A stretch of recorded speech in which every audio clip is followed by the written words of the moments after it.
Mesdames, Messieurs, bonsoir et bienvenue. Il est exactement 20 h, les titres du journal. À la une de l'actualité ce soir, présidentielle de 2024, fin ce vendredi des travaux de contrôle de parrainage. La commission n'a validé aujourd'hui que 2 dossiers sur les 13 examinés. Celui du leader de l'ex-parti PASTEF, Ousmane Sonko, rejeté pour dossier incomplet, ce qui exclut Ousmane Sonko définitivement de cette élection présidentielle.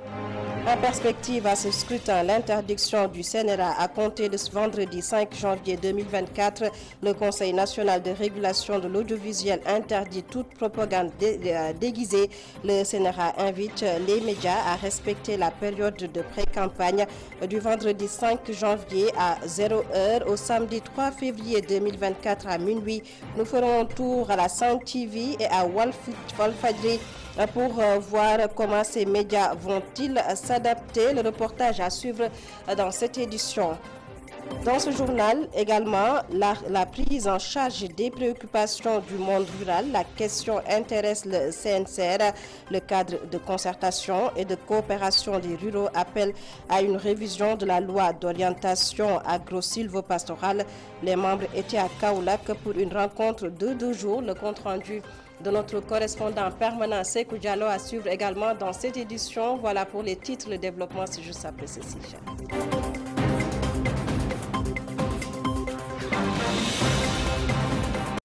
Bonsoir à tous et bienvenue de la politique pour démarrer cette édition. Le scrutin du 25 février 2024, le premier tour du contrôle des parrainages des candidats. La candidature a pris fin ce vendredi. 13 dossiers ont été traités. Seulement 2 ont pu passer. Le dossier de Ousmane Sonko n'a pas été accepté pour motif incomplet.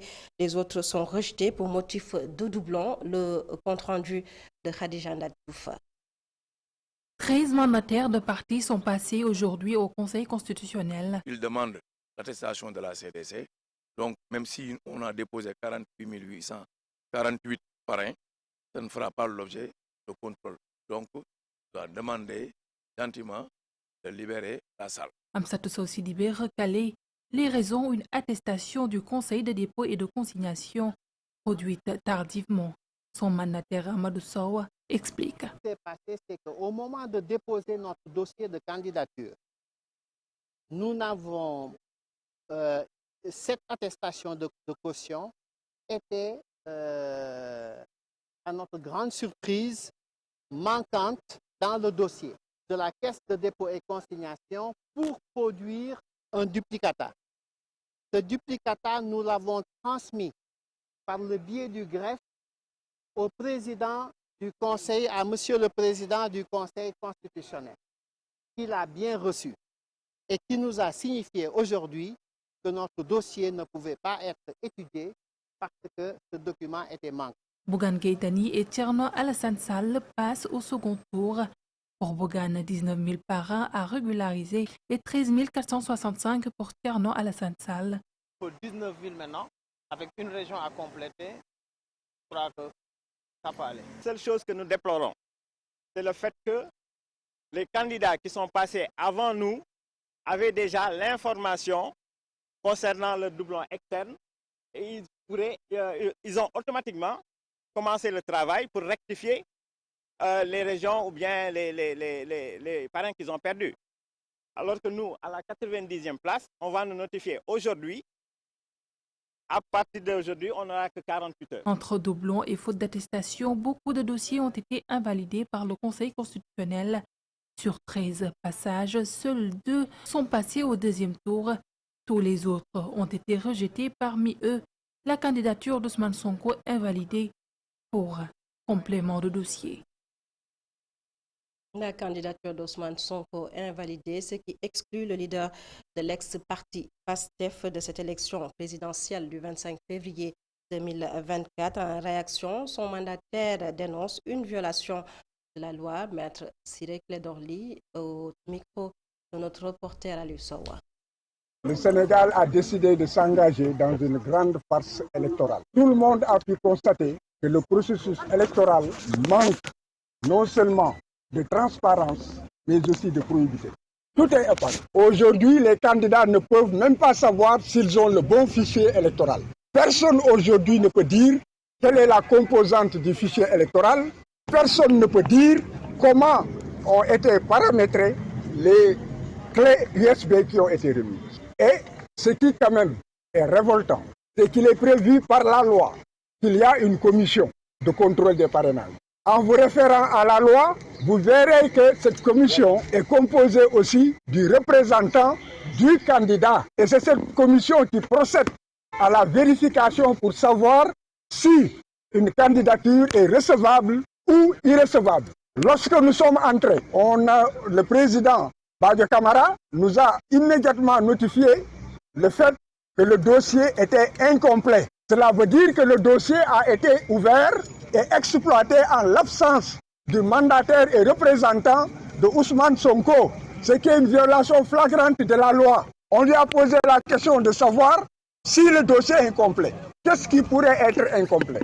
Et la réponse a été que les dossiers ont été reçus, les courriers qui les accompagnaient et les pièces annexées étaient aussi reçus, vérifiés par la commission qui a conclu en ce qu'il manquait en fait une pièce, qu'elle était incomplète. Toujours en perspective à la présidentielle de février 2024, le rappel du Conseil national de régulation de l'audiovisuel, le CNRA, qui interdit toute propagande durant la période pré-campagne à compter de ce vendredi 5 janvier 2024. Les professionnels des médias comptent bien se conformer à la mesure, même s'il faut réaménager la grille des programmes. On tourne à Walfadjri et au groupe des médias. C'est un reportage signé Mariama Diallo. À la Sen TV, des dispositions sont prises pour le respect de l'interdiction de toute propagande en cette période de pré-campagne électorale, selon ce journaliste à des médias. Nous allons faire de notre mieux pour respecter cette période de pré-campagne, même si ça va être très compliqué, parce que nous avons beaucoup d'émissions politiques. Le personnel a été un peu sensibilisé justement pour le traitement. Déjà, les chefs d'édition sont sensibilisés pour, en tout cas, être plus regardants sur les éléments avant diffusion, surtout les éléments envoyés par les correspondants. Ici, à l'organe maire également. Si cette loi est respectée à des médias, à Walfadjri, par contre, le directeur de l'information soutient qu'il faut revoir la notion de propagande, voire la supprimer. Mais cela ne nous empêche pas de dire notre désaccord. Et pour dire aussi que cette loi elle est dépassée, mais que faire avec les réseaux sociaux maintenant? On peut nous interdire toute activité propagandiste pendant cette période-là, mais le candidat, il a beau jeu d'aller sur sa chaîne. Est-ce que le CNRA, son champ d'action, accepte à cela? Moi, je pense que cette loi-là, il faut la supprimer tout simplement. Et cette interdiction n'est pas sans conséquence pour eux. C'est un manque à gagner. Tout le monde sait que la période d'élection, c'est une période moins propice. Les médias, le business commercial est plus ou moins florissant. Il ne faut pas s'en cacher, parce que nous sommes une radio commerciale, donc on vit de cela. Donc nous priver de ces spots-là pour apporter quelque chose pendant un mois, donc ça constitue un manque à gagner. Ces médias comptent appliquer vigoureusement cette loi et certains ajustements seront notés sur les émissions politiques. Un reportage de Mariama Diallo et Moussa Dia. Et puis on parle de tout à fait autre chose à Tivaouane Peulh, le ministre de la Jeunesse et de l'Entrepreneuriat, de l'Emploi au chevet des jeunes charretiers de la localité. Bientôt, un programme de subvention pour l'acquisition de tricycles sera lancé. Pape Malick Ndour veut ainsi accompagner ces jeunes du secteur. Je vous propose de l'écouter, le ministre de la Jeunesse, Pape Malick Ndour, au micro de Babacar Seck. Il s'agissait pour nous de venir rendre visite à l'association And Bokk Li Ñu Bëgg, qui regroupe les charretiers de la banlieue. Nous sommes venus au nom du chef de l'État, au nom du gouvernement, pour leur dire que nous savons ce que vous faites, et nous pensons que nous devons vous accompagner. Nous sommes venus pour dire aux charretiers que l'État les considère. Nous sommes venus pour leur dire que leur métier est un métier noble. Nous sommes venus aussi pour leur dire que l'État est derrière eux et l'État va les accompagner. Nous sommes venus pour les financer, pour qu'ils puissent à la fin transformer leur charrette en tricycle, parce que voilà la perspective qu'on doit dégager pour eux. Et aujourd'hui, nous sommes fiers et contents de les entendre et de les écouter, nous faire part de leurs préoccupations. Et Inch'Allah, avec l'aide du gouvernement, nous allons nous battre pour les accompagner, pour qu'ils puissent réussir. Le métier de charretier est un métier noble comme tous les autres métiers. Donc l'État les considère et l'État va les accompagner. Pape Malick Ndour, ministre de la Jeunesse et de l'Entrepreneuriat, direction à présent le bassin arachidier à Kaolack pour une meilleure prise en charge des besoins du monde rural et des femmes. Le Conseil national de concertation et de coopération des ruraux appelle à une révision de la loi agro-silvopastorale. Une rencontre de 2 jours sur la souveraineté alimentaire s'est tenue à Kaolack. C'était en présence de notre correspondant sur place. Je vous propose de suivre les explications de Nadjou Sall, le PCA du CNCR, au micro de Sékou Diallo. L'État sénégalais a décidé de travailler sur une vision de la souveraineté alimentaire. Il aurait du sens que s'il y a des instruments qui l'accompagnent, si les femmes se sont données rendez-vous, réfléchir, quoi qui est important. La première question coïncide avec 2024, l'évaluation de la loi agricole, de revoir, faire le point de la non-application de cette loi. Mais au-delà, quels sont les déficits constatés pendant les 20 ans, sur quoi on devrait s'accrocher pour arriver effectivement à atteindre. La deuxième réflexion a été sur un outil important qui accompagne effectivement ces métiers agro-silvopastoralistiques et le financement. L'idée ici est de voir, de constater. Si on reconnaît qu'il y a eu autant d'argent qu'on a mis dans nos campagnes agricoles, on reconnaît en même temps qu'autant jusqu'à aujourd'hui, on n'arrive pas à arriver et de réfléchir ensemble sur quoi on devrait améliorer les modalités. Sur ces 2 angles, c'est qu'on a ressorti de voir d'une manière spécifique. En premier lieu, la reconnaissance de la famille. Et au-delà de la reconnaissance de cette famille et exploitation familiale, il devrait être quel est le rôle de la famille. Quoi elle est en train d'agir aussi. En quoi un statut juridique permettrait d'amplifier ces quelques. Toujours dans la région de Kaolack, nous allons à Ngoch, un village de la localité. Sur place, les populations font face à un manque d'infrastructures. Le mouvement Agir pour une commune active et solidaire alerte les autorités. Le MACAS organise des tournois dans la zone, occasion pour faire part de ces doléances. Je vous propose de suivre le compte-rendu signé Sékou Diallo. Les sports au cœur de leurs activités. Ibrahima Diouf, président du mouvement Agir pour une commune solidaire et active. Elle a organisé un tournoi d'abord de handball. Aujourd'hui, nous sommes ici à Ngoch, autour de ce terrain mythique pour vivre la finale de football qui oppose l'ASC Darou à l'ASC Médine. Le développement à travers des activités économiques accompagne ces compétitions sportives. On ne peut pas faire le développement sans une jeunesse et la meilleure des jeunesses, c'est la jeunesse saine.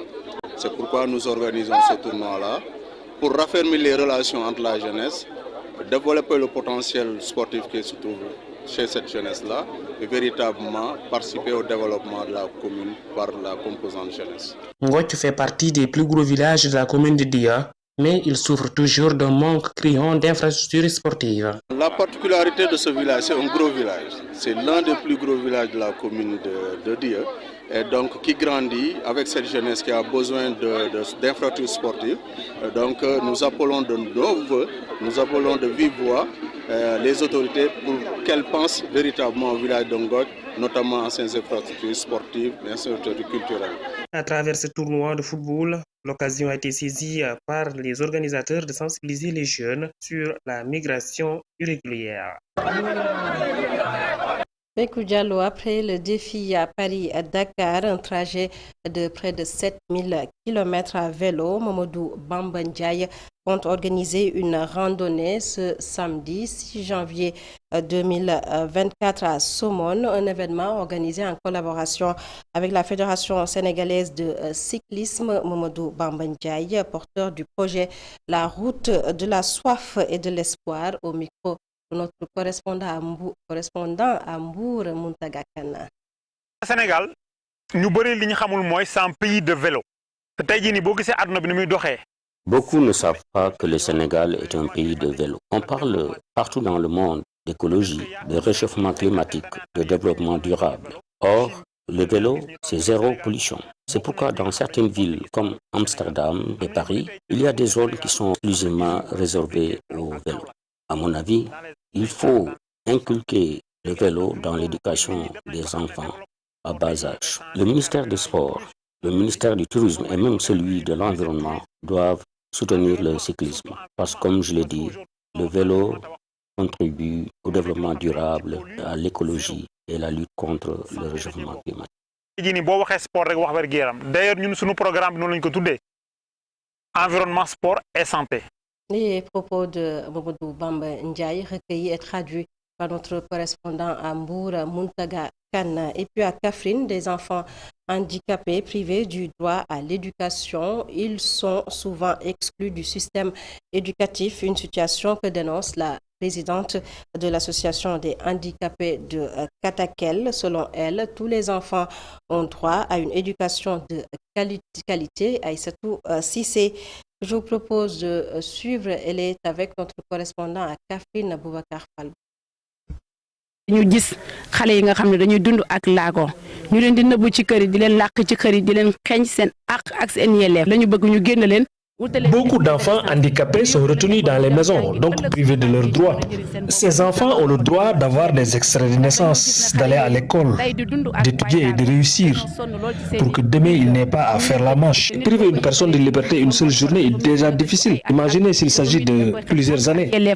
En tant que femme handicapée, j'en fais un combat personnel. Il y a des écoles pour aveugles. Des gens ont étudié, ont réussi et aujourd'hui sont dans l'administration en train de travailler. Qu'il s'agisse des handicapés des pieds ou des mains, ils doivent être tous inscrits à l'école, étudier et réussir, car le vrai handicap, ce n'est pas physique, mais il est intellectuel.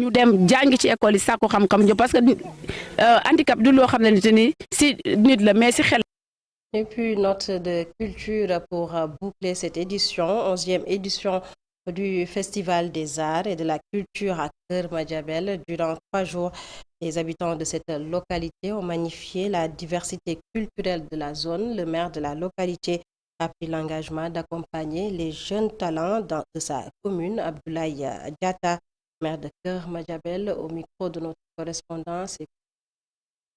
Pour partager, pour communier avec la population, qui est un moment de fête, un moment de joie, un moment de culture, un moment de partage, de savoir, de legs, d'héritage, ou j'allais dire de marketing territorial. Parce que la commune de Keur Madiabel fait partie des... Je vais dire la seule commune du département de Nioro qui organise un festival. De ce point de vue, c'est de la différenciation dans l'approche managériale et ça nous donne ce qu'on appelle un avantage comparatif. Et ça, nous tenons à le magnifier, à le montrer, afin que nul n'en ignore. Donc ce riche patrimoine intellectuel, commercial, culturel, je pense que doit fonder le ciment des jeunes de Keur Madiabel pour qu'ils marchent en toute liberté dans ce pays, dans le monde, et pouvoir éclairer et montrer toute la beauté de Keur Madiabel. Oui, vous savez, moi, dans mon orientation politique, j'ai eu à battre une campagne électorale sur une triptyque composée de 3 défis, de 5 priorités et de 10 engagements. On se rappelle? Le 5e engagement, c'est détecter les talents, les accompagner et les promouvoir. 11e édition du Festival des Arts et de la Culture de Keur Madiabel. Et c'est la fin de ce journal. Mesdames, Messieurs, merci de nous avoir suivis. Tout de suite, la suite de votre rendez-vous RSA. Retour sur l'actualité avec Baba Ndiaye. Passez d'excellents moments en compagnie de nos programmes sur ITV.